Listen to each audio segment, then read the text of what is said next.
الو. انت فين؟ هكون فين يعني؟ في الشغل. طب هننزل امتى عشان نشوف الماتش؟ ننزل؟ اه. لا، نون الجماعه ده تنسيه خالص، الله يكرمك، ده ماتش مهم. وايه المشكله يعني؟ المشكله ان انت بتشليني اسئله طول الماتش وانا مش مستحمل ده النهارده خالص. انا ما بعملش كده. ليه؟ مش فاكره لما شفتي معايا ماتش مصر والبرازيل اللي فات؟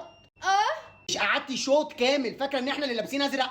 عادي يعني عشان انا بحب اللون الازرق. مش خليتيني اسيب اخر ربع ساعه في الماتش عشان اشرح لك يعني ايه اوف سايد؟ بتعلم. طب يعني ايه اوف سايد؟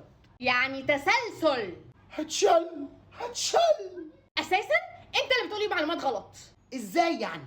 قلت لي ان محمد صلاح بيلعب في انجلترا ودلوقتي انا شايفاه بيلعب مع مصر. صبر من عندك يا رب.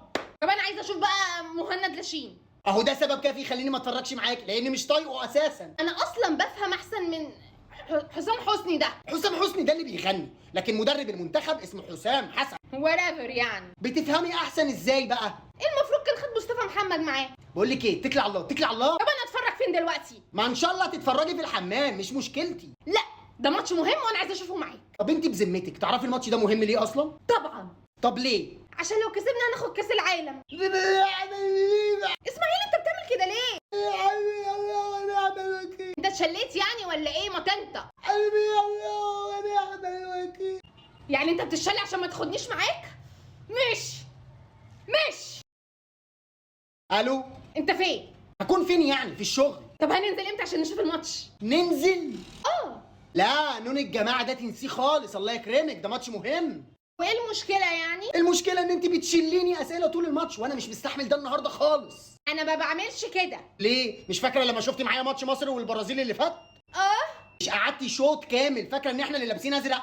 عادي يعني عشان انا بحب اللون الازرق. مش خليتيني اسيب اخر ربع ساعه في الماتش عشان اشرح لك يعني ايه اوف سايد؟ بتعلم. طب يعني ايه اوف سايد؟ يعني تسلسل. هتشل. اساسا انت اللي بتقولي معلومات غلط. ازاي يعني؟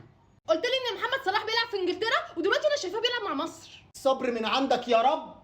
طب انا عايزه اشوف بقى مهند لاشين. اهو ده سبب كافي يخليني ما اتفرجش معاك لاني مش طايقه اساسا. انا اصلا بفهم احسن من حسام حسني ده. حسام حسني ده اللي بيغني، لكن مدرب المنتخب اسمه حسام حسن. ورافر يعني. بتفهمي احسن ازاي بقى؟ المفروض كان خد مصطفى محمد معاه. بقول لك ايه، اتكلي على الله اتكلي على الله. طب انا اتفرج فين دلوقتي؟ ما ان شاء الله تتفرجي في الحمام، مش مشكلتي. لا، ده ماتش مهم وانا عايزه اشوفه معاك. طب انت بذمتك تعرفي الماتش ده مهم ليه اصلا؟ طبعا. طب ليه؟ عشان لو كسبنا هناخد كاس العالم. اسماعيل انت بتعمل كده ليه؟ انت اتشليت يعني ولا ايه؟ ما انت يعني انت بتشلي عشان ما تاخدنيش معاك؟